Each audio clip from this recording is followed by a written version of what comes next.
Good morning, West Coast Nazarenes. Andrew Corby here, broadcasting live from the Portable Church of Nazarene, specifically by Technique. Anyways, today is day 2 on our journey through the Bible in 60 days. And, I woke up this morning and I thought, it's getting to be spring. I put some sandals on and whatnot. I'm going to go to the pool later, deal with socks. I went outside. You know what I saw? It's going to be okay, but it was a little bit disconcerting. A little bit of white, slushy snow. For this, I blame our local prayer warrior, Anna Zivanova. She's a lovely young lady, and she loves snow, and she prays for snow, and God listens. In that vein, I'd just like to open up with a prayer for all who are here and myself, and I just pray that God, that you'd help us focus in on your word today, and that we would learn more through getting the larger picture of your entire word as we walk through it in these 60 days. In your name I pray, amen. And as I think is going to be my pattern, I think I'd like to start the day with a song. This is a song from City of Light that Pastor David has been enjoying for the last couple of years, and we have recorded a few of them, and this one is called I Will Trust My Savior Jesus.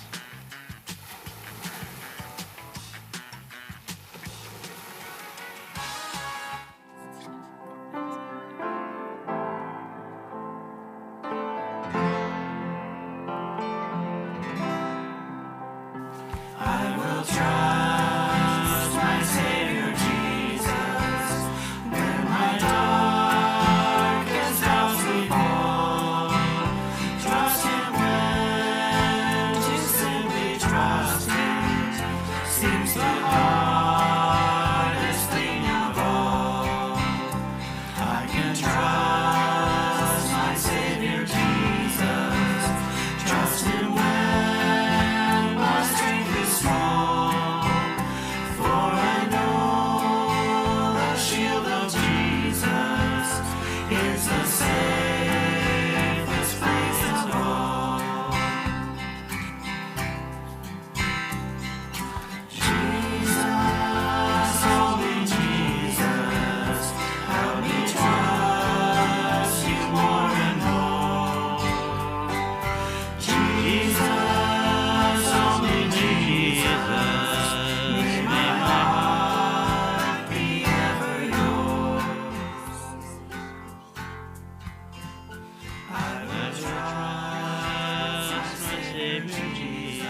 can I bring? For your gift is complete. So I trust you, simply trust you, Lord, with every part of me.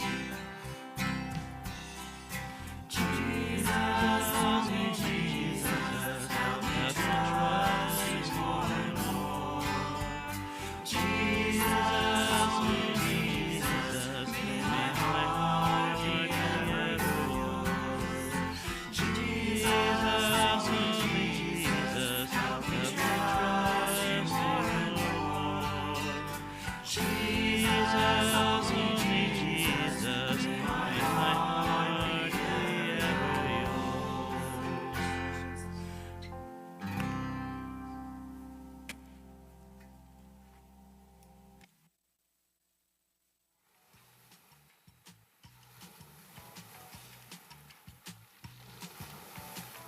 So, as the song says, I just pray that we learn to trust Jesus more each day.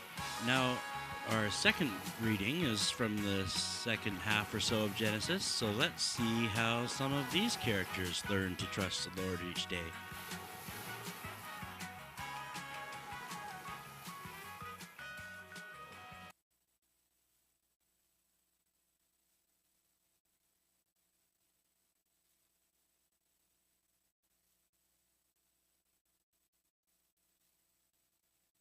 So, we start our reading for today in Genesis chapter 24.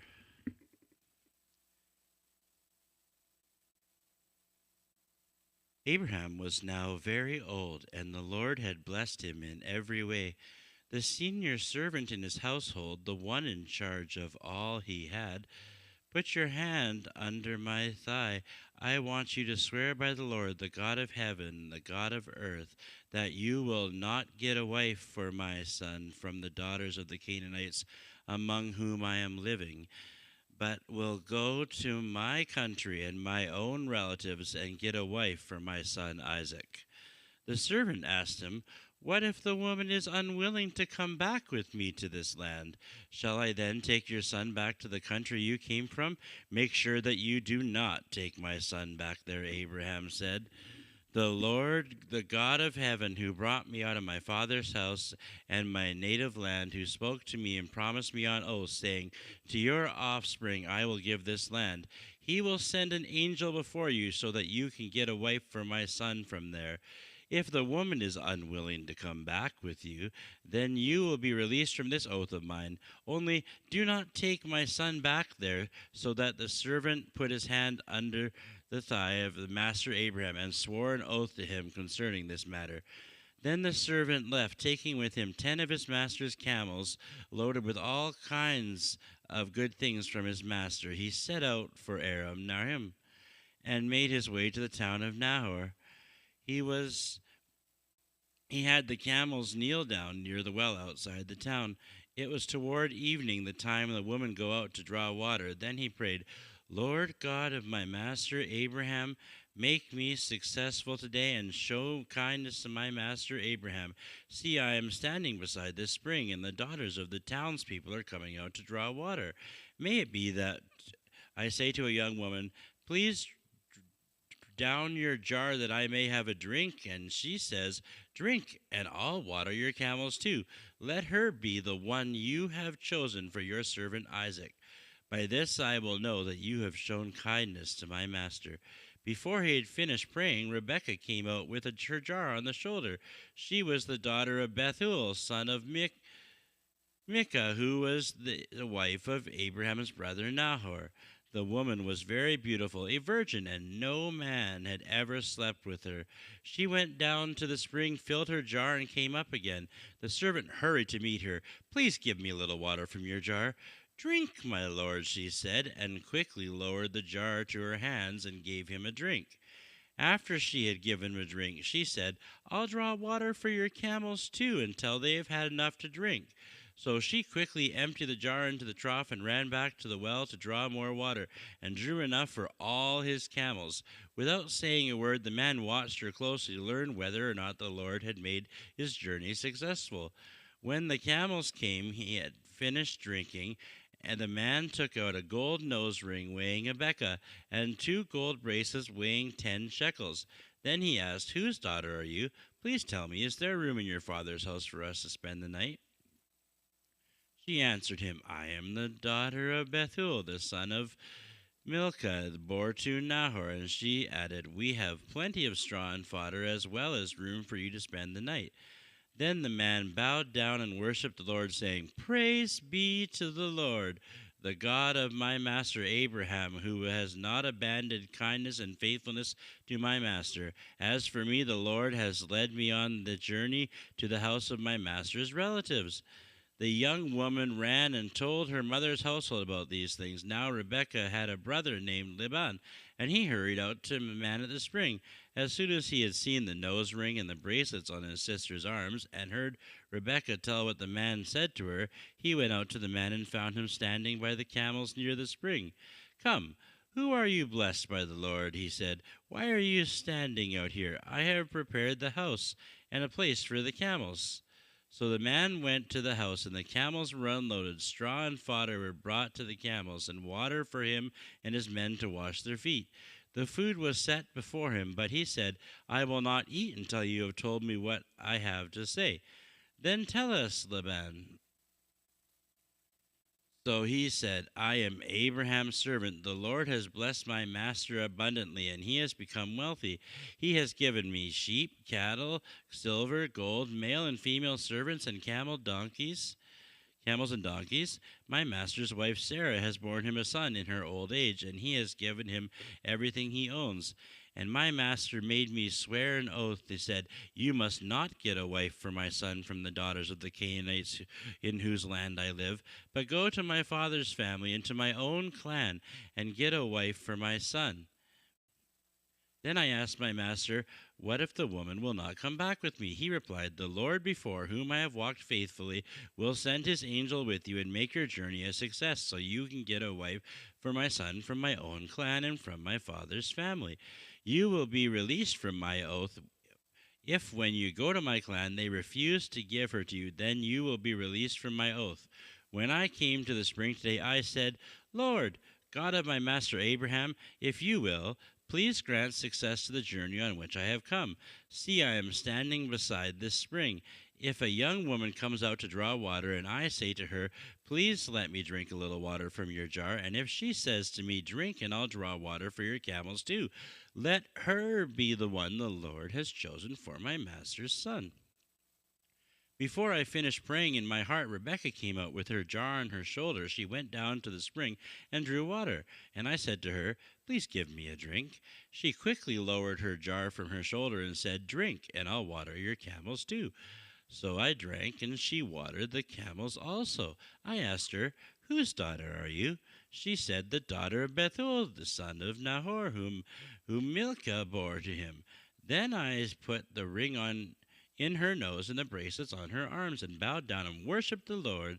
I praised the Lord, the God of my master Abraham, who had led me on the right road to the granddaughter of my master's brothers for his son. Now, if you will show kindness and faithfulness to my master, tell me, and if not, tell me, so I may know which way to turn. Laban and Bethuel answered, This is from the Lord. We can say nothing to you one way or the other. Here is Rebekah. Take her and go, and let her become the wife of your master's son, as the Lord has directed. When Abraham's servant heard what they had said, he bowed down to the ground before the Lord. Then the servant brought out gold and silver jewelry and articles of clothing and gave them to Rebekah, and also gave costly gifts to her brother and her mother. Then he and the men who were with him ate and drank and spent the night there.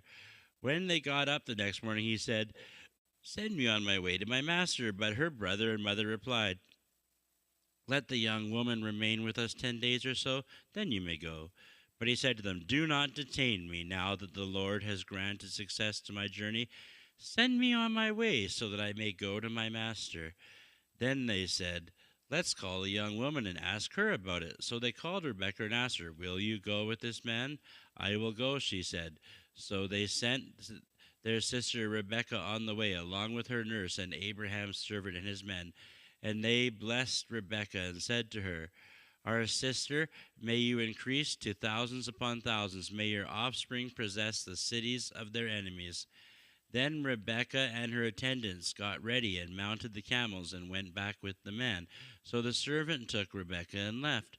Now Isaac had come from Beer Lahai Roi, and for he was living in Negev.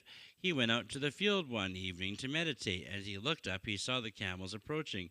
Rebekah also looked up and saw Isaac. She got down from her camel and asked the servant, Who is that man in the field coming to meet us? He is my master, this servant answered. So she took her veil and covered herself. Then the servant told Isaac all he had done. Isaac brought her into the tent of his mother Sarah, and he married Rebekah, so she became his wife, and he loved her. And Isaac was comforted after his mother's death.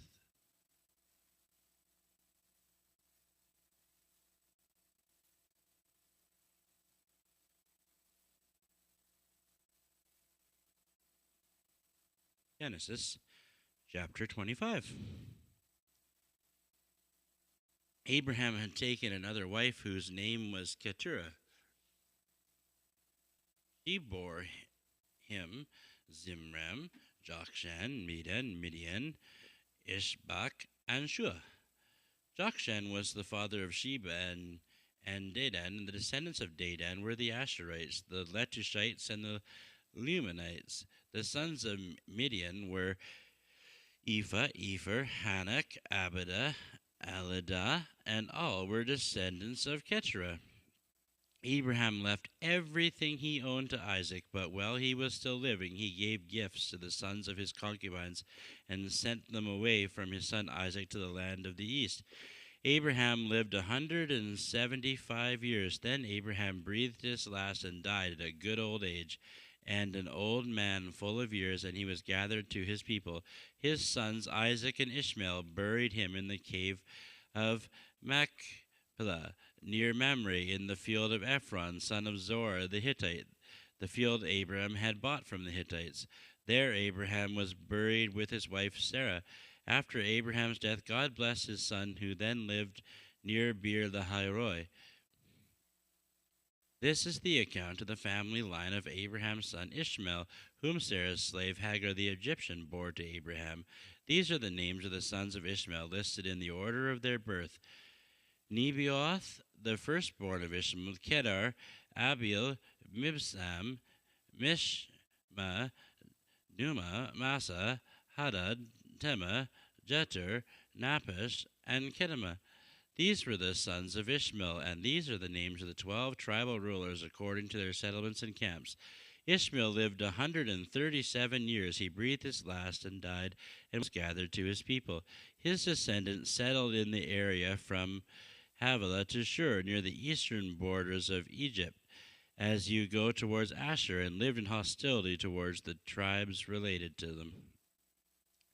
This is the account of the family line of Abraham's son Isaac. Abraham became the father of Isaac, and Isaac was 40 years old when he married Rebekah, daughter of Bethuel the Aramean from Paddan Aram, and sister of Laban the Aramean.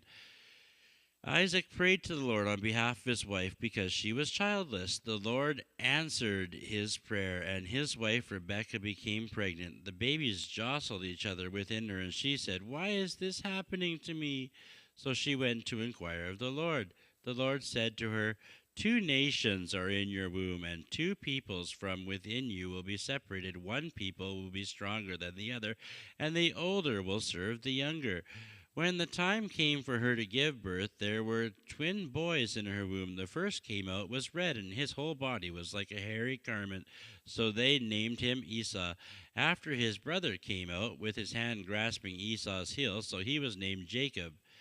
Isaac was 60 years old when Rebekah gave birth to them. The boys grew up, and Esau became a skillful hunter, a man of the open country, while Jacob was content to stay at home among the tents.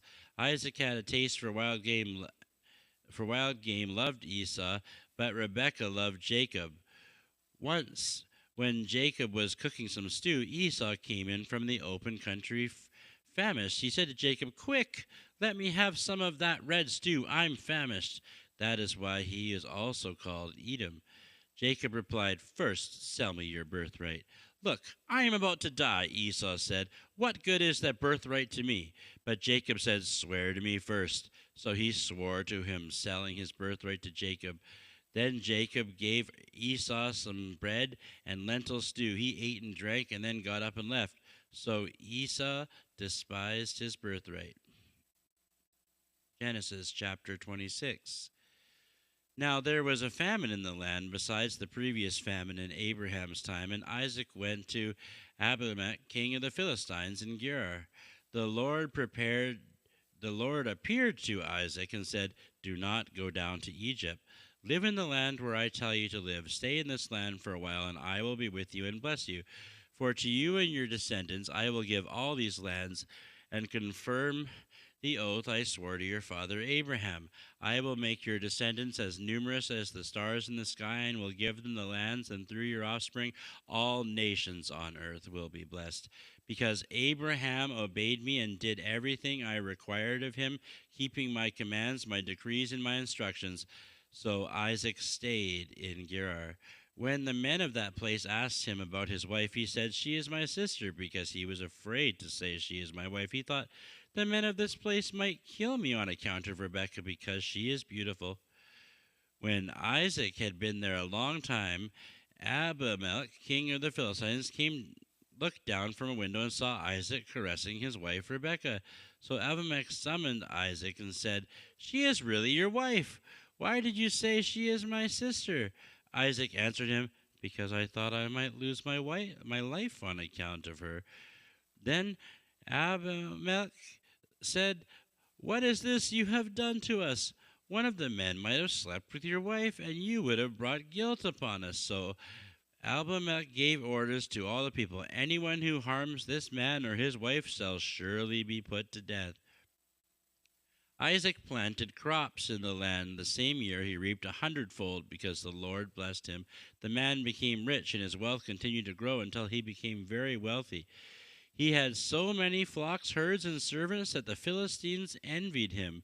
So the wells that his father's servant had dug time on his father's Abraham, the Philistines stopped up, filling them with earth. Then Abimelech said to Isaac, "Move away from us. You have become too powerful for us."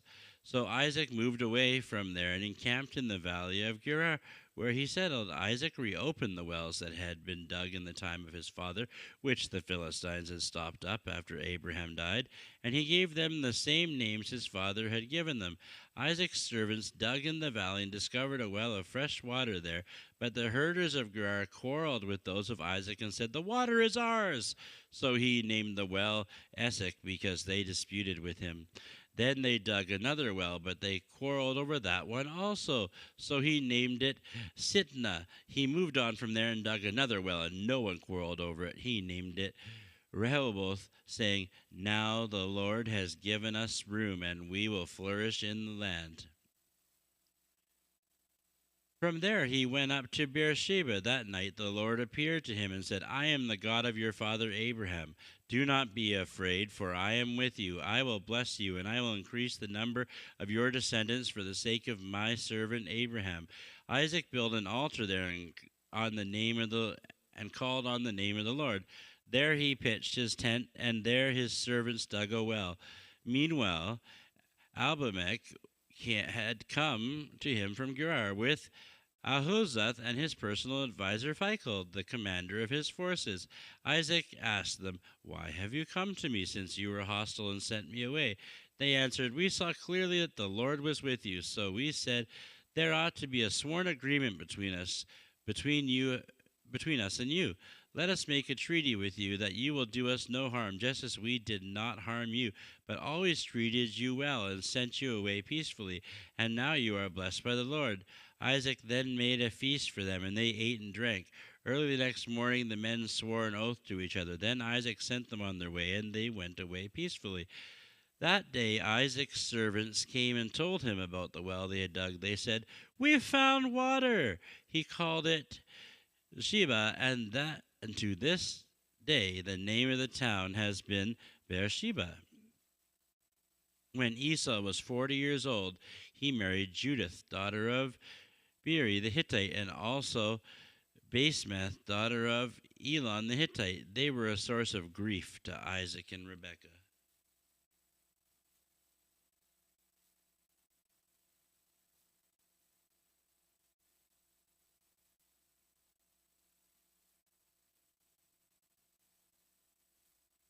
Genesis chapter 27.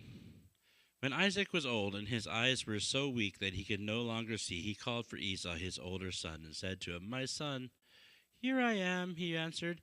Isaac said, "I am now an old man and don't know the day of my death. Now then, get your equipment, your quiver and your bow, and go out to the open country and hunt some wild game for me.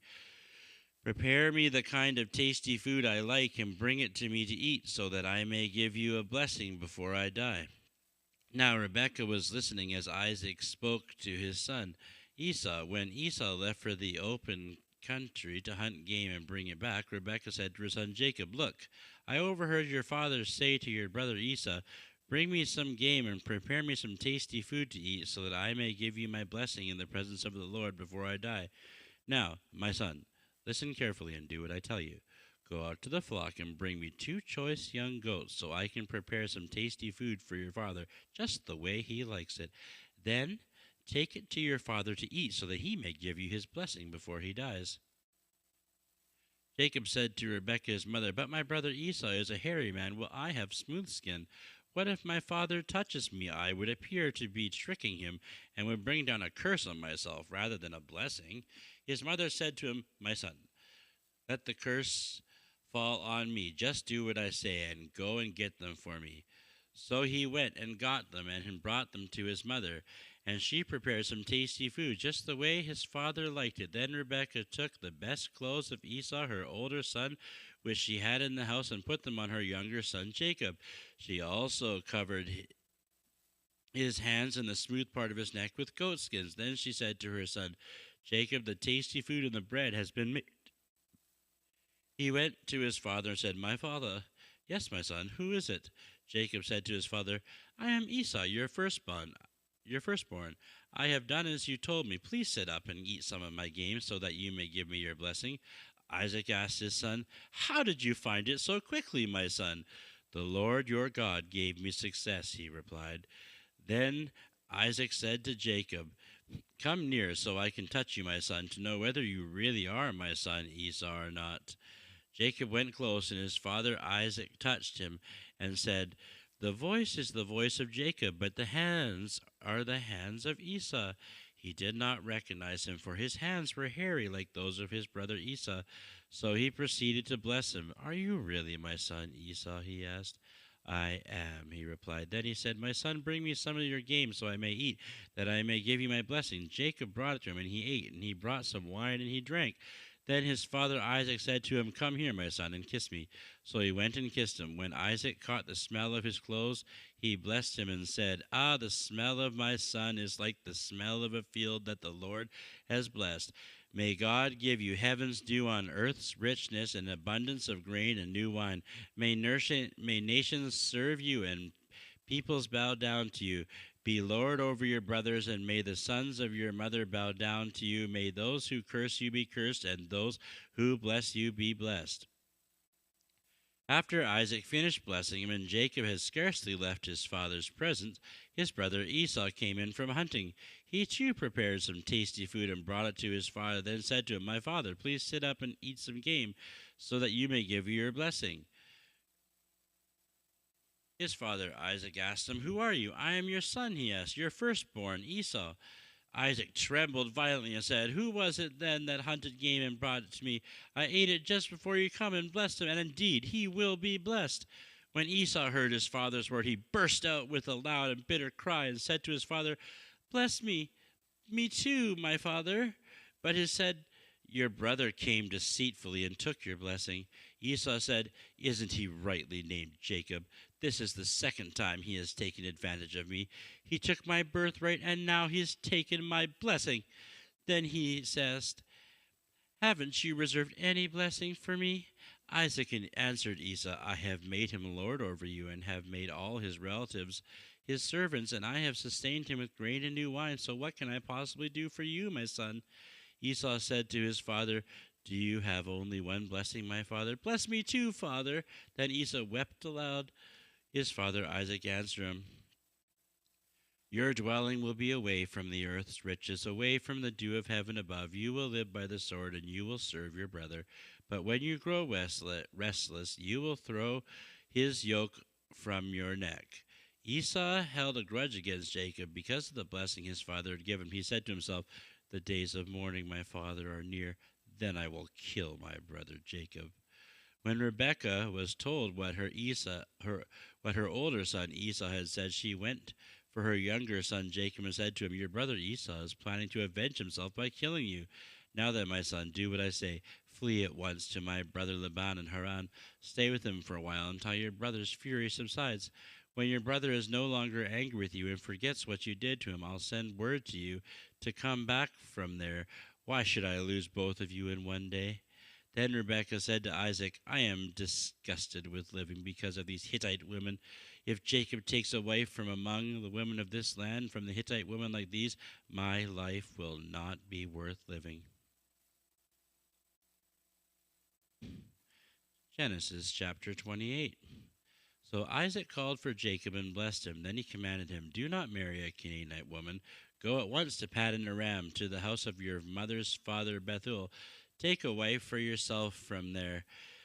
From among the daughters of Laban, your mother's brother, may God Almighty bless you and make you fruitful and increase your numbers until you become a community of peoples. May he give you and your descendants blessing given to Abraham, so that you may take possession of the land where you now reside as a foreigner, the land God gave to Abraham. Then Isaac sent Jacob on his way and went to Paddan Aram to Laban, the son of Bethuel, the Aramean, the brother of Rebekah, who was the mother of Jacob and Esau. Now Esau learned that Isaac had blessed Jacob and sent him to Paddan Aram to take away from there, and that when he blessed him, he commanded him, Do not marry a Canaanite woman. And Jacob had obeyed his father and mother and gone to Paddan Aram. Esau then realized how displeasing the Canaanite women were to his father Isaac, so he went to Ishmael and married Mahalath, the sister of Nebaioth, the daughter of Ishmael, son of Abraham, in addition to the wives he already had. Jacob left Beersheba and set out for Haran. When he reached a certain place, he stopped for the night because the sun had set. Taking one of the stones there, he put it under his head to lay down to sleep. He had a dream in which he saw a stairway resting on the earth, with it reaching to the heaven, and the angels of God ascending and descending upon it. There above it stood the Lord, and he said, I am the Lord, the God of your father Abraham and the God of Isaac. I will give you and your descendants the land on which you are lying. Your descendants will be like the dust of the earth, and you will spread out to the west and to the east, to the north and to the south. All peoples on earth will be blessed through you and your offspring. I am with you and will watch over you wherever you go. I will bring you back to this land. I will not leave until I have done what I have promised you. When Jacob awoke from his sleep, he said, Surely the Lord is in this place, and I was not aware of it.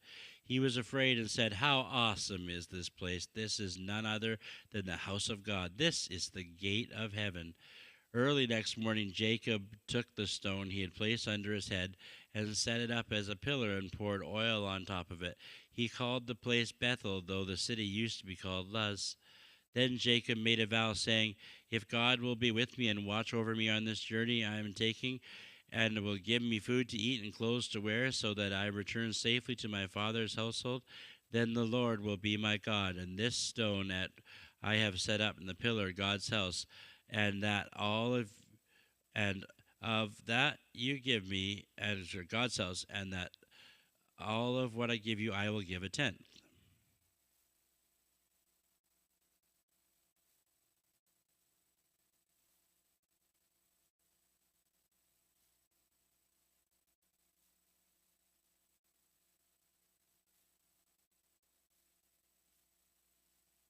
Genesis chapter 29. Then Jacob continued on his journey and came to the land of the eastern peoples. There he saw a well in the open country with flocks of sheep lying near because flocks were watered from that well.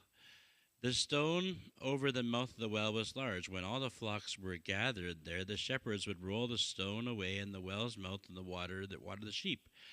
Then they would return the stone to its place over the mouth of the well. Jacob asked the shepherds, "My brothers, where are you from?" "We're from Haran," they replied. He said, "Do you know Laban, Nahor's grandson?"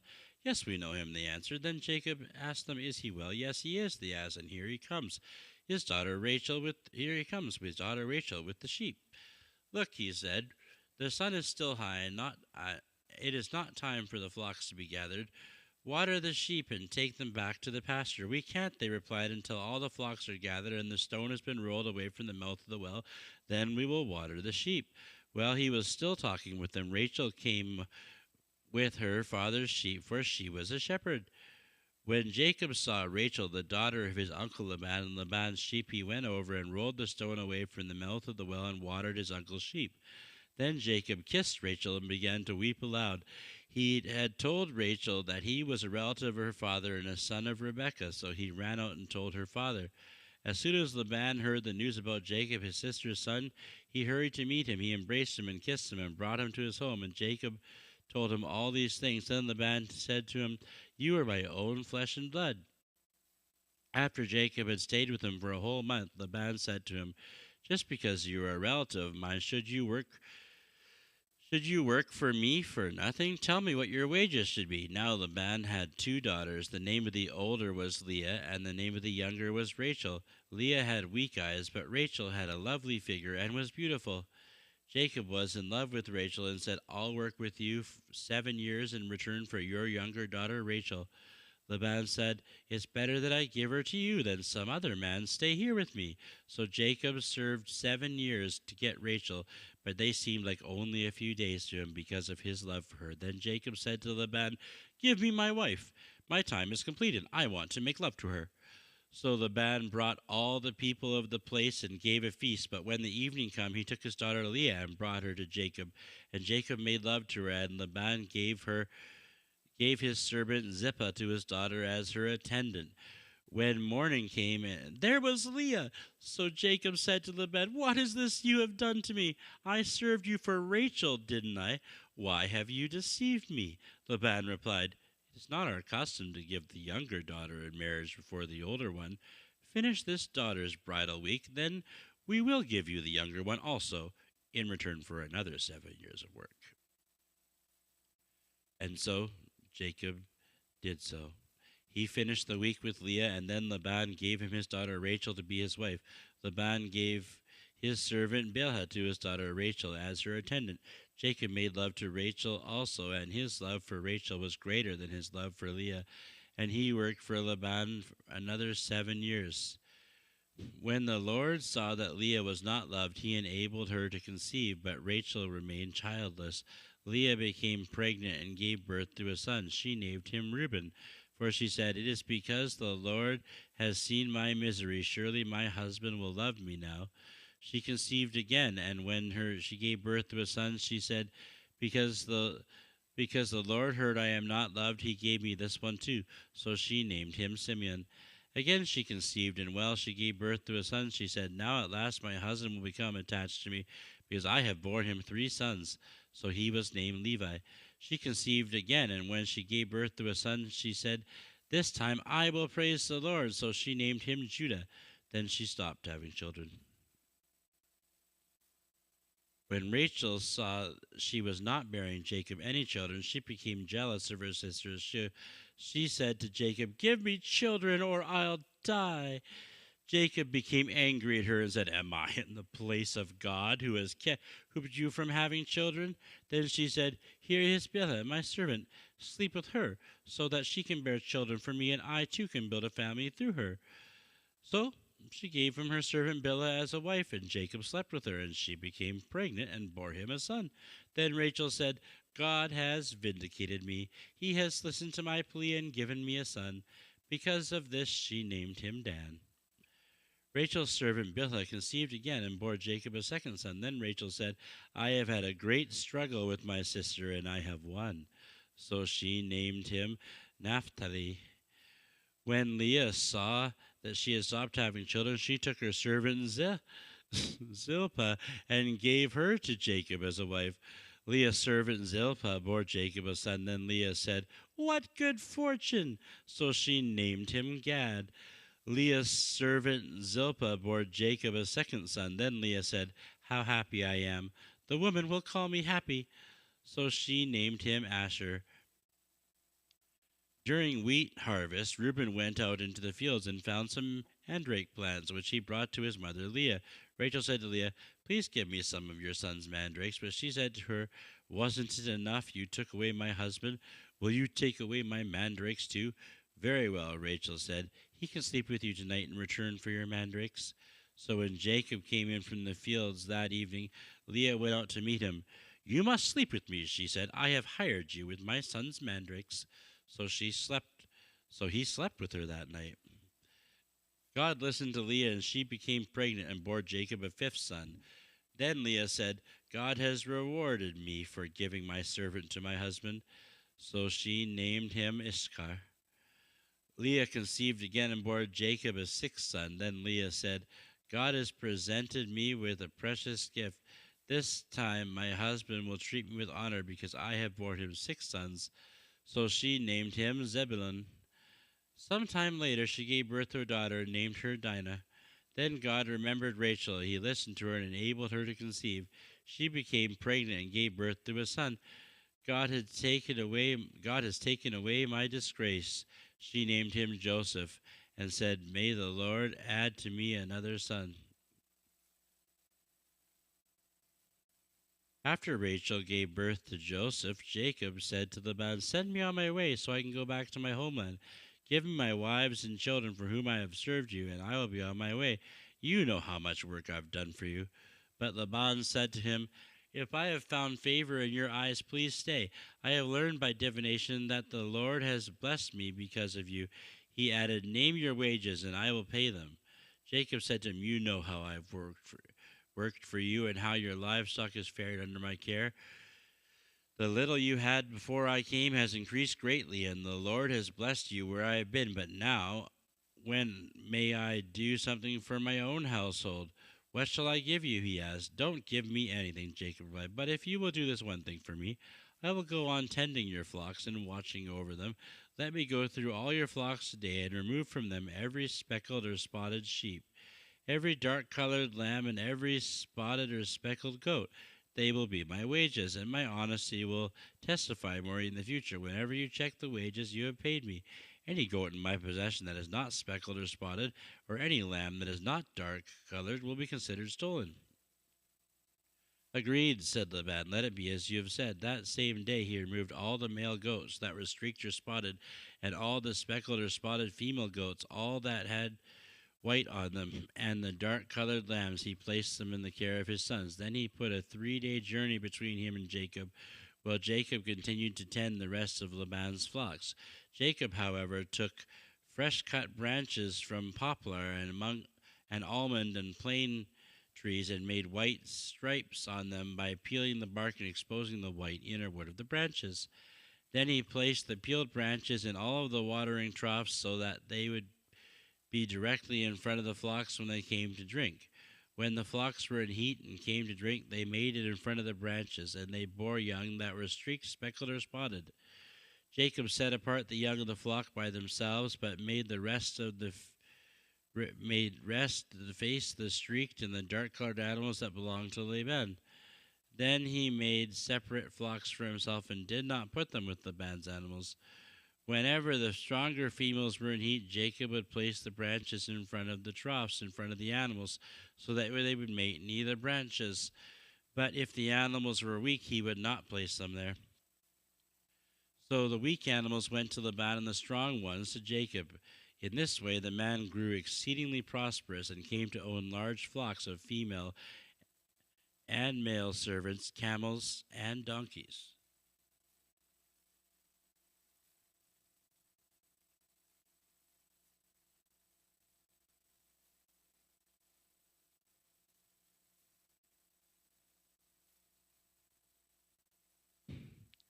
Jacob heard that Laban's sons were saying, Jacob has taken everything our father owned and has gained all this wealth from what belonged to my father. And Jacob noticed that Laban's attitude toward him was not what it had been.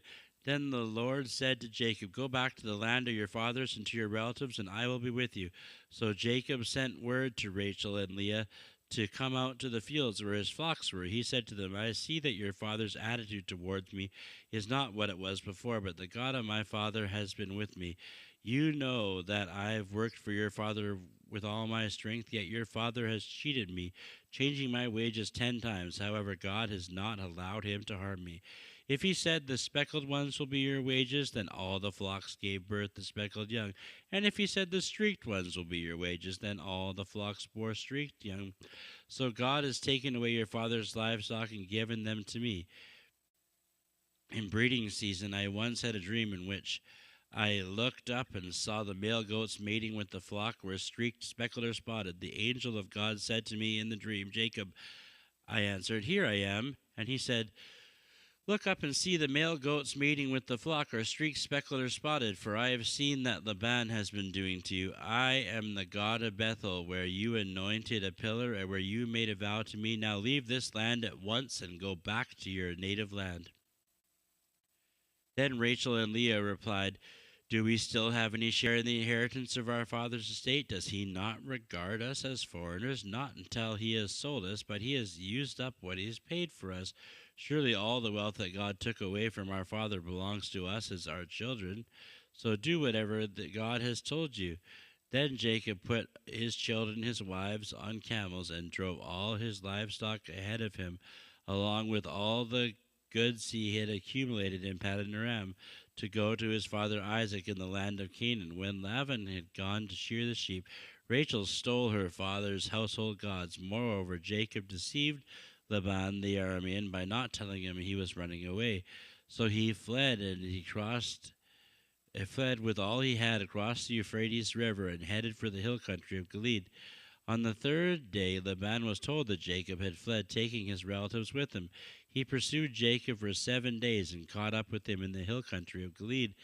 Then God came to Laban in the Aramean in a dream at night and said to him, Be careful not to say anything to Jacob, either good or bad. Jacob pitched his tent in the hill country of Gilead when Laban overtook him, and Laban and his relatives camped there. Laban said to Jacob, What have you done? You have deceived me, and you've carried off my daughters like captives in war. Why did you run off secretly and deceive me? Why did you not tell me so I could send you with joy and singing and the music of timbrels and harps? You didn't even let me kiss my grandchildren and daughters goodbye. You have done a foolish thing. I have the power to harm you, but last night the God of your father said to me, Be careful not to say anything to Jacob, either good or bad. Now you have gone off because you long to return to your father's household, but why did you steal my gods? Jacob answered Laban, I was afraid because I thought you would take your daughters away from me by force. But if you find anyone who has your gods, that person shall not live. In the presence of our relatives, see for yourself where there is anything of yours here with me, and if so, take it. Now Jacob did not know Rachel had stolen the gods, so Laban went into Jacob's tent and into Leah's tent and into the tent of the 2 female servants, but he found nothing. After he came out of Leah's tent, he entered Rachel's tent. Now Rachel had taken the household gods and put them in her camel's saddle and was sitting on them. Laban searched through everything in the tent but found nothing. Rachel said to her father, Don't be angry, my lord, that I cannot stand up in your presence. I am having my period. So he searched but could not find the household gods. Jacob was angry and took Laban to task. What is my crime? He asked Laban. How have I wronged you that you have hunted me down? Now that you have searched through all my goods and what have you found that belongs to your household? Put it here in front of me, so that your relatives and mine, so that they may judge between the two of us. I have been with you for 20 years now. Your sheep and goats have not miscarried, nor have I eaten rams from your flocks. I did not bring you animals torn by wild beasts. I bore the loss myself, and you demanded payment from me for whatever was stolen by day or night. This was the situation. The heat consumed me in the daytime, the cold at night, and the sleep fled my eyes. It was like this for 20 years I was in your household. I worked for you 14 years for your 2 daughters and 6 years for your flocks. And you changed my wages 10 times. If the God of my father, the God of Abraham, and the fear of Isaac had not been with me, you would surely have sent me away empty handed. But God has seen my hardship and the toil of my hands. Last night he rebuked you. Laban answered Jacob, the women are my daughters, and the children are my children, and the flocks are my flocks. All you see is mine. Yet what can I do about these daughters of mine, or about the children they have borne? Come now, let's make a covenant, you and I, and let's serve witness between us. So Jacob took a stone and set up a pillar. He said to his relatives, gather some stones. So they took some stones and piled them in a heap, and they ate there by the heap. Laban called it Jegar Shadath, and Jacob called it Gilead. Laban said, this heap is a witness between you and me today. This is why it is called Gilead. It was also called Mizpah, because he said, may the Lord keep watch between you and me when we are away from each other. If you mistreat my daughters, or take any wives besides my daughters, even though no one is with us, remember that God is a witness between you and me. Laban also said to Jacob, here is this heap, here is this pillar I have set up between you and me. This heap is a witness, this pillar is a witness, that I will not go past this heap to your side to harm you, and that you will not go past this heap to my side to harm me. May the God of Abraham, the God of Nahor, and the God of their father judge between us. So Jacob took an oath in the name of the fear of his father Isaac. He offered a sacrifice there in the hill country and invited his relatives to a meal. After they had eaten, they spent the night there. Early the next morning, Laban kissed his grandchildren, his daughters, and blessed them, and then he left and returned home. Genesis chapter 32. Jacob went on his way, and the angels of God met him. When Jacob saw them, this is the camp of God, so he named that place Mahanaim. Jacob sent messengers ahead to his brother Esau in the land of Seir, the country of Edom. He instructed them, this is what you are to say to my lord Esau. Your servant Jacob says, I have been staying with Laban and have remained there till now. I have cattle, donkeys, sheep, goats, male and female servants. Now I am sending this message to you, my lord, that I may find favor in your eyes. When the messengers returned to Jacob, they said, We went to your brother Esau, and now he is coming to meet you, and 400 men are with him. In great fear and distress, Jacob divided the people who were with him into two groups, and the flocks and the herds and the camels as well. He thought, if Esau comes and attacks one group, the group that is left may escape. Then Jacob prayed, O God of my father Abraham, God of my father Isaac, Lord, you who said to me, go back to your country and your relatives, and I will make you prosper. I am unworthy of the kindness and faithfulness you have shown your servant. I had only my staff when I crossed this Jordan, but now I have become two camps. Save me, I pray, from the hand of my brother Esau, for I am afraid he will come and attack me, and also the mothers with their children. But you have said, I will surely make you prosper and make your descendants like the sand of the sea, which cannot be counted. He spent the night there, and from what he had with him he selected a gift for his brother Esau, 200 female goats and 20 male goats, 200 ewes and 20 rams, 30 female camels with their young, 40 cows and 10 bulls, and 20 female donkeys and 10 male donkeys. He put them in care of his servants, each herd by itself, and said to servants, Go ahead of me and keep some space between the herds. He instructed one in the lead, When my brother Esau meets you and asks, Who do you belong to, and where are you going, and who owns all these animals in front of you? Then you are to say, They belong to your servant Jacob. They are a gift sent to my lord Esau, and he is coming behind us. He also instructed the second and the third and the others who followed the herds. You are to say the same thing to Esau when you meet him. And be sure to say, Your servant Jacob is coming behind us, for he thought, I will pacify him with these gifts I am sending on ahead. Later, when I see him, perhaps he will receive me. So Jacob's gifts went on ahead of him, but he himself spent the night in the camp. The night Jacob got up and took his 2 wives, his 2 female servants, and 11 sons, and crossed the ford of Jabbok. After he sent across the stream, he sent over all his possessions. So Jacob was left alone, and a man wrestled with him till daybreak.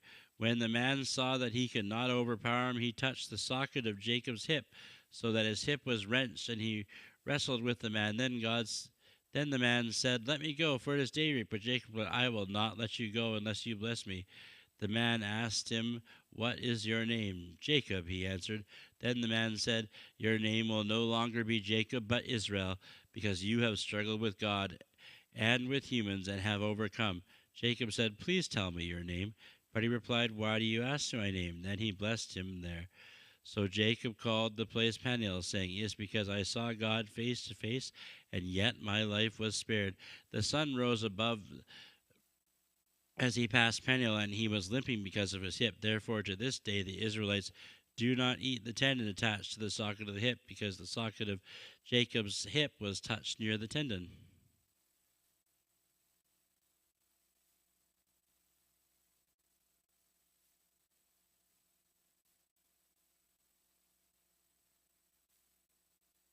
Jacob looked up, and there was Esau coming with 400 men. So he divided the children among Leah, Rachel, and the two female servants. He put the female servants and their children in front, Leah and her children next, Rachel and Joseph in the rear. He himself went on ahead and bowed down to the ground 7 times as he approached his brother. But Esau ran to meet Jacob and embraced him. He threw his arms around his neck and kissed him, and they wept. Then Esau looked up and saw the woman and children. "Who are these with you?" he asked. Jacob answered, "They are the children of God, as graciously given your servant." Then the female servants and their children approached and bowed down. Next, Leah and her children came and bowed down. Last of all came Joseph and Rachel, and they too bowed down. Esau asked, "What is the meaning of all these flocks and herds I met?" "To find favor in your eyes, my lord," he said. But Esau said, "I have already plenty, my brother. Keep what you have for yourself." "No, please," said Jacob. "If I have found favor in your eyes, accept this gift from me, for to see your face is like seeing the face of God. Now that you have received me favorably, please accept the present that was brought to you, for God has been gracious to me, and I have all I need." And because Jacob insisted, Esau accepted it. Then Esau said, "Let us be on our way. I'll accompany you." But Jacob said to him, "My Lord knows that the children are tender, and that I must care for the ewes and the cows, and are nursing and young. If they are driven hard just one day, all the animals will die. So let my Lord go on ahead of his servant, while I move along slowly at the pace of the flocks and herds before me, and the pace of the children, until I come to my Lord and Seir." Esau said, "Then let me leave some of my men with you." "But why do that?" Jacob asked. "Just let me find favor in the eyes of my Lord." So that day Esau started on his way back to Seir. Jacob, however, went to Succoth, where he built a place for himself and made shelters for his livestock. That is why the place is called Succoth. After Jacob came from Paddan Aram, he arrived safely in the city of Shechem in Canaan, camped in sight of the city. For 100 pieces of silver he bought from the sons of Hamor, the father of Shechem, the plot of ground where he pitched his tent. There he set up an altar and called it El Elohe Israel. Genesis chapter 34. Now Dinah, the daughter Leah had borne to Jacob, went out to visit the woman of the land. When Shechem, son of Hamor the Hivite, the ruler of the area, saw her, he took her and raped her. His heart was drawn to Dinah, the daughter of Jacob. He loved the young woman and spoke tenderly to her. And Shechem said to his father Hamor, "Get me this girl as my wife." When Jacob heard that his daughter Dinah had been defiled, his sons were in the fields with his livestock, so he did nothing about it until they came home.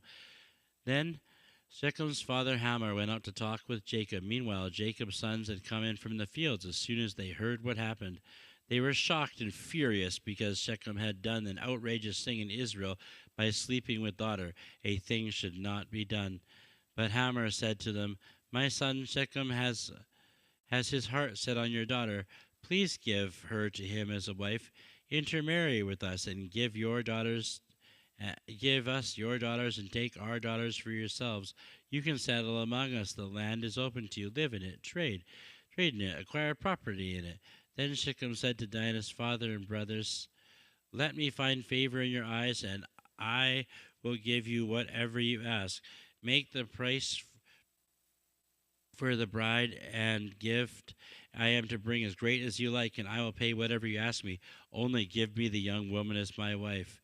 Because their sister Dinah had been defiled, Jacob's sons replied deceitfully as they spoke to Shechem and his father Hamor. They said to them, "We cannot do such a thing. We can't give our sister to a man who is not circumcised. That would be a disgrace on us. We will enter into agreement with you on one condition only, that you become like us by circumcising all your males. Then we will give you our daughters and take your daughters for ourselves. We'll settle among your people and become one people with you. But if you will not agree to be circumcised, we will take our sister and go." Their proposals seemed good to Hamor and his son Shechem. The young man, who was most honored of all his father's family, lost no time in doing what they said, because he was delighted with Jacob's daughter. So Hamor and his son Shechem went to the gate of their city to speak to the men of their city. "These men are friendly towards us," they said. "Let them live in our land and trade in it. The land has plenty of room for them. We can marry their daughters and they can marry ours, but the men will agree to live with us as one people only on the condition that our males become circumcised as they themselves are. Won't their livestock and property and all their animals become ours? So let us agree to their terms, and they will settle among us." All the men who went out of the city gate agreed with Hamor and his son Shechem, and every male in the city was circumcised. 3 days later, when all of them were still in pain, 2 of Jacob's sons, Simeon and Levi, Dinah's brothers, took their swords and attacked the unsuspecting city, killing every male. They put Hamor and his son Shechem to the sword and took Dinah from Shechem's house and left. The sons of Jacob came upon the dead bodies and looted the city where their sister had been defiled. They seized their flocks and herds and donkeys and everything else of theirs from the city and out in the fields. They carried off all their wealth and all the women and children, taking the plunder, everything in the houses. Then Jacob said to Simon and Levi, "You have brought trouble on me by making me obnoxious to the Canaanites and Perizzites, the people living in this land. We are few in number. If they join forces and attack me, and my household will be destroyed." But they replied, "Should we have treated our sister like a prostitute?"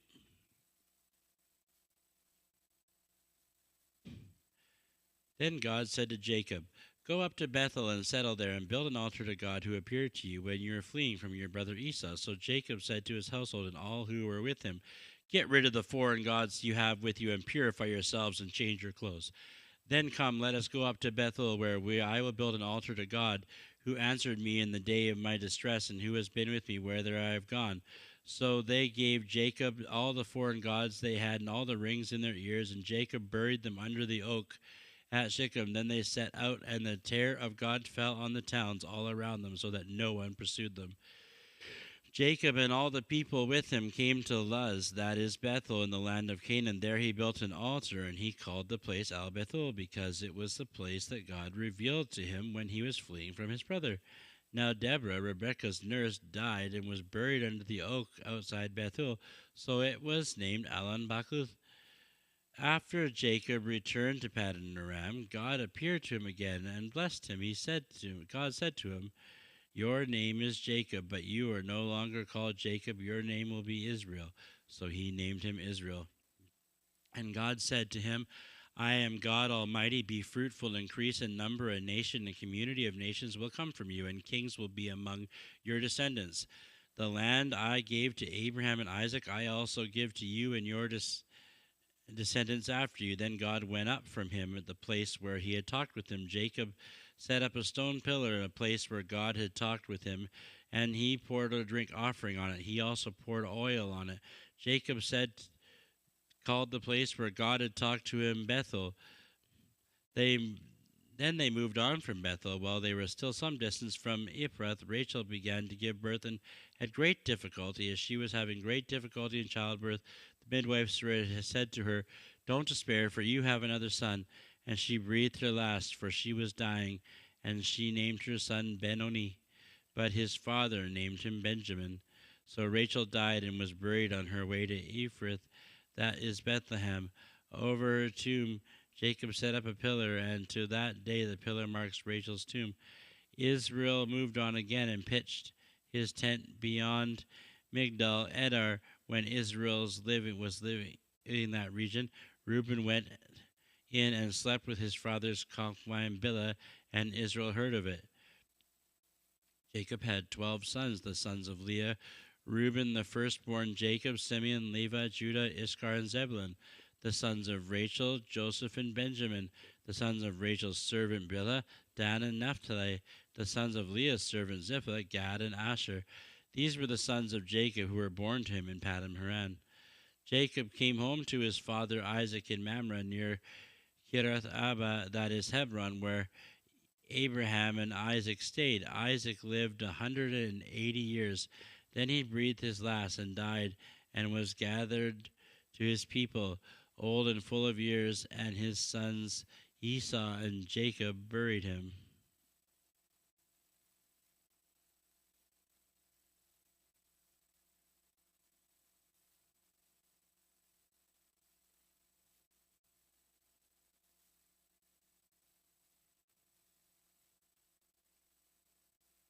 Genesis chapter 36. This is the account of the family line of Esau, that is Edom. Esau took his wives from the woman of Canaan, Adah, daughter of Edom the Hittite, and Oholibamah, daughter of Anna, and granddaughter of Zibeon the Hivite. Also Basemath, daughter of Ishmael, and daughter of Nebaioth. Adah bore Eliphaz to Esau. Basemath bore Reuel, and Oholibamah bore Jeush, Jalem, and Korah. These were the sons of Esau, and who were born to him in Canaan. Esau took his wives and sons and daughters, all the members of the household, as well as the livestock and his other animals and the goods he had acquired in Canaan, and moved to a land some distance from his brother Jacob. Their possessions were too great for them to remain together, and the land where they were staying could not support them both their livestock. So Esau, that is Edom, settled in the hill country of Seir. This is the account of the family line of Esau, and the father of the Edomites in the country of Seir. These are the names of Esau's sons: Eliphalet, the son of Esau's wife Adah; Reuel, the son of Esau's wife Basemath; the sons of Eliphaz, Taman, Omar, Zepho, Gatam, and Kenaz. Esau's son Eliphaz also had a concubine named Timnah, who bore him Amalek. These were the grandsons of Esau's wife Adah. The sons of Reuel: Nahath, Zerah, Seremas, Mizas. These were the grandsons of Esau's wife Basemath. The sons of Esau's wife Othmath, daughter of Anna and granddaughter of Zibeon, who she bore to Esau: Jereth, Jalem, and Korah. These were the chiefs among Esau's descendants. The sons of Eliphaz, the firstborn of Esau: chiefs Teman, Omar, Zepho, Canaan, Korah, Gatam, Amalek. These were the chiefs descended from Eliphaz and Edom. These were the grandsons of Adah. The sons of Esau's Reuel: chiefs Nahath, Zerah, Samas, Mizah. These were the chiefs descended from Reuel and Edom. They were the grandsons of Esau's wife Basemath. The sons of Esau's wife Oholibamah: chiefs Jeush, Jalem, Korah. These were the chiefs descended from Esau's wife Oholibamah, daughter of Anna. These were the sons of Esau, that is Edom, and these were their chiefs. These were the sons of Seir the Horite, who was living in the region: Lotan, Shapha, Sideth, Anna, Dinah, Dishon, Ezer, and Dishan. These sons of Seir in Edom were the Horite chiefs. The sons of Lotan, Horai, and Hamdan, the Tema, and Lord of the city. The sons of Sheba, Alpha, Manan, Alban, Shepho, and Oman. The sons of Zibeon, Aya, Anna. This is Anna, who discovered the hot springs in the desert while he was grazing the donkeys of his father Zibeon. The children of Anna: Dishan and Oholibamah, daughter of Anna. The sons of Dishan: Hamdan, Eshban, Ithran, Keran. The sons of Eser: Birhan, Zavan, and Akan. The sons of Dishan: Uz and Aran. These are the Horite chiefs: Lotan, Shiva, Sima, Aran, Dishan, Eser, and Dishan. These were the Horite chiefs according to their divisions in the land of Seir. These were the kings who reigned in Edom before any Israelite king reigned. Bela, son of Bor, became king of Edom. His city was named Dihama. When Bela died, Jacob, son of Zerah, and Bozrah succeeded him as king. When Joab died, Husham from the land of the Temanites succeeded him as king. When Husham died, Hadad son of Bedad, who was defeated in Midian in the country of Moab, succeeded him as king. His city was named Avith. When Hadad died, Samalah from Masrekah succeeded him as king. When Samha died, Shaul and Riveth and the river succeeded him as king. When Shaul died, Baal-Hanan son of Akbar succeeded him as king. When Baal-Hanan and Akbar died, Hadad succeeded him as king. His city was named Pau, and his wife's name was Metabel, daughter of Matred, the daughter of Mahazab. These were the chiefs descended from Esau by name, according to their clans, chiefs, regions: Timnah, Avos, Janath, Oholibamah, Penon, Kenaz, Teman, Mibzar, Magdiel, and Aran. These were the chiefs of Edom, according to the settlements in the land they occupied. This is the family line of Esau, the father of the Edomites.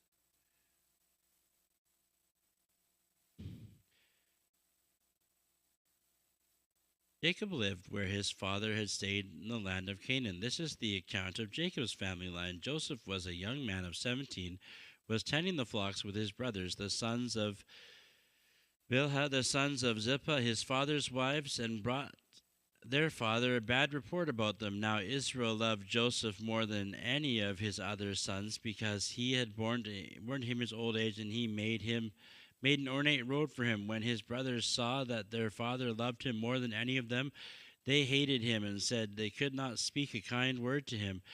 Joseph had a dream and was told his brothers they hated him all the more. He said to them,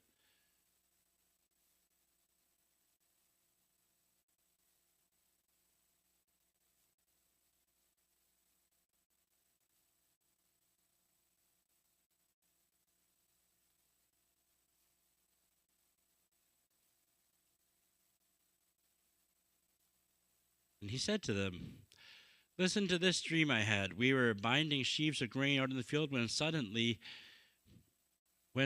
your sheaves gathered around mine and bowed down to his brothers said to him, "Do you intend to reign over us? Will you actually rule us?" And they hated him all the more because of his dream and what he had said.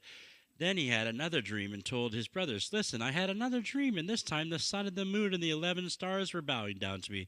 When he told his father as well as his brothers, his father rebuked him and said, "What is this dream you had? Will your mother and I and your brothers actually come and bow down to the ground before you?" His brothers were jealous of him, but his father kept the matter in mind. Now his brothers had gone to graze their father's flocks near Shechem, and Israel and Joseph, as you know, your brothers are grazing the flocks near Shechem. "Come, I am going to send you them." "Very well," he replied. So he went to them. "Go and see all is well with your brothers, with the flocks, and bring back word to me." Then he sent him off to the valley of Hebron. When Joseph arrived at Shechem, a man found him wandering around the fields and asked him, "What are you looking for?" He replied, "I am looking for my brothers. Can you tell me where they are grazing their flocks?" "They have moved on from here," the man answered. "I heard them say, 'Let's go to Dothan.'" So Joseph went after his brothers and found them near Dothan, but they saw him in the distance, and before he reached them, they plotted to kill him. "Here comes that dreamer," they said to one another. "Come now, let's kill him and toss him into one of these cisterns and say that a ferocious animal devoured him.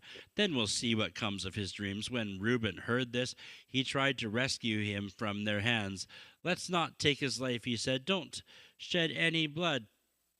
Throw him into the cistern here in the wilderness, but don't lay a hand on him."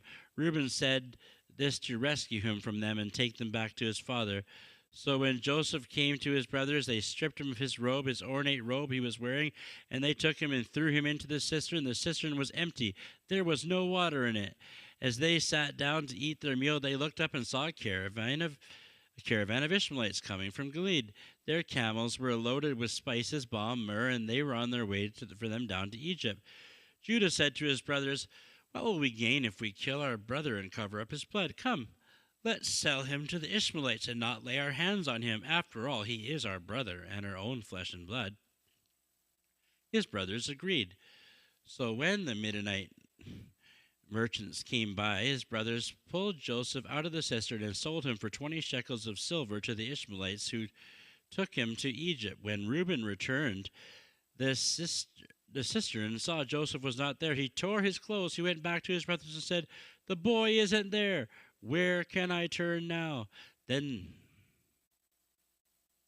Then they got Joseph's robe, slaughtered a goat, and dipped the robe in blood. Then they took the ornate robe back to their father and said, "We found this. Examine to see whether it is your son's robe." He recognized it and said, "It is my son's robe. Some ferocious animal has devoured him. Joseph has surely been torn to pieces." Then Jacob tore his clothes and put sackcloth on, mourned for many days. All his sons and daughters came to comfort him, but he refused to be comforted. "No, I will continue to mourn until I join my son in the grave." So his father wept for him. Meanwhile, the Midianites sold Joseph in Egypt to Potiphar, son of Pharaoh's officials, the captain of the guard. Genesis 38. At that time, Judah left his brothers and went down to stay with a man of Adullam named Hira. There Judah met the daughter of a Canaanite woman named Shua. He married her and made love to her, and she became pregnant and gave birth to a son who was named Er. She conceived again and gave birth to a son named Onan. She gave birth to still another son and named him Shelah. It was Kezib that gave birth to him. Judah got a wife for Er, his firstborn, and her name was Tamar. But Er, Judah's firstborn, was wicked in the Lord's sight, so the Lord put him to death. Then Judah said to Onan, "Sleep with your brother's wife and fulfill your duty as brother-in-law to raise up offspring for your brother." But Onan knew the child would not be his, so when he slept with his brother's wife, he spilled his semen on the ground to keep from providing offspring for his brother.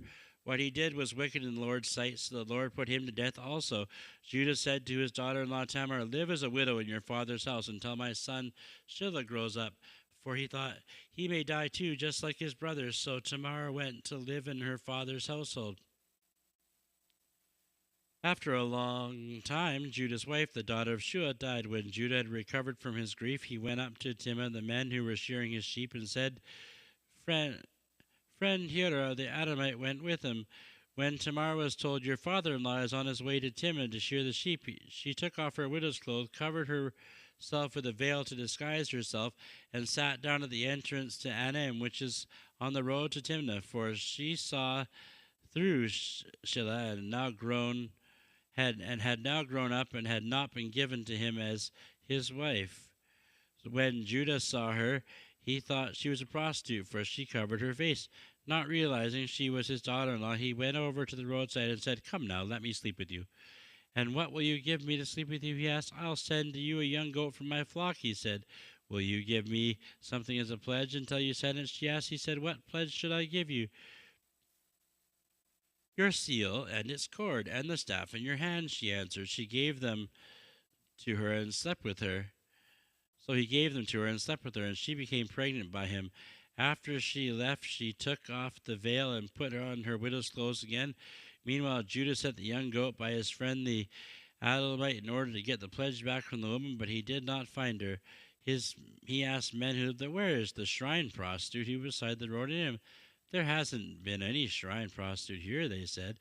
So he went back to Judah. "I didn't find her." Besides, the man who lived there said, "There hasn't been any shrine prostitute here." Then Judah said, "Let her keep what she has, or we will become a laughingstock. After all, I did send her this young goat, but you didn't find her."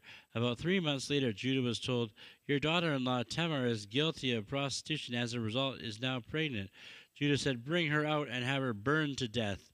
As she was being brought out and sent a message to her father-in-law, "I am pregnant by the man who owns these," she said. And she added, "See if you recognize whose seal and cord and staff these are."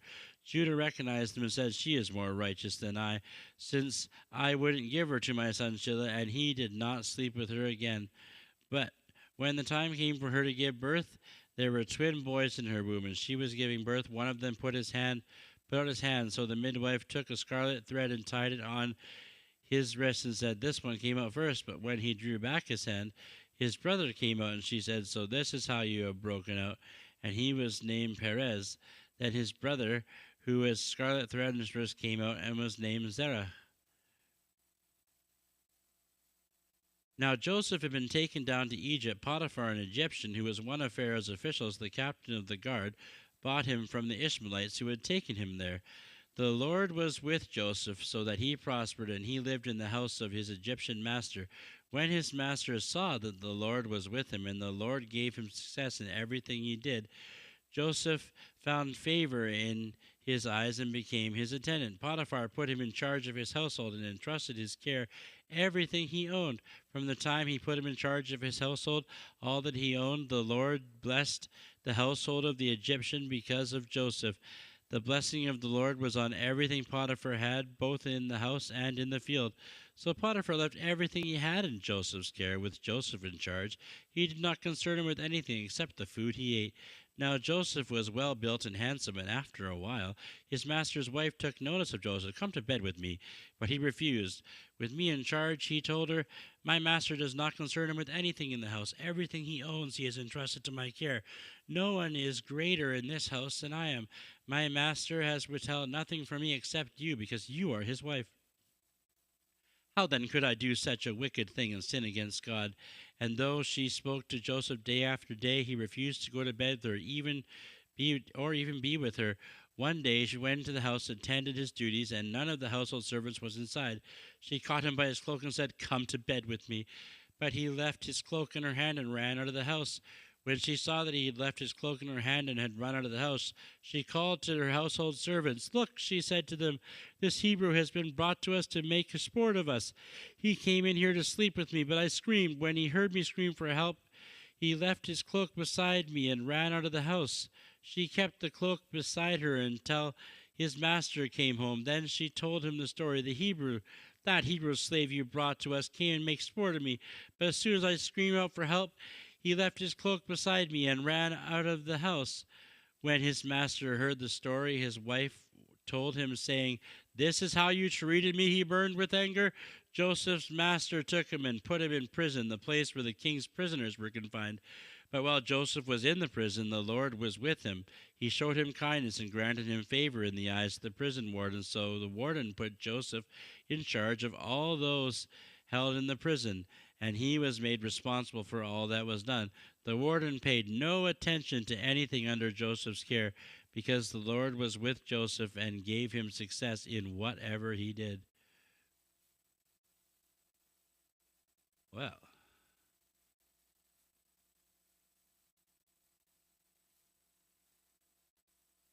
that was day 2 of our 60-day journey through the Bible.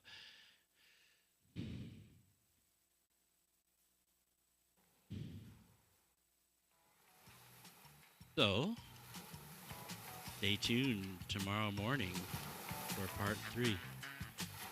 God bless and have a great day.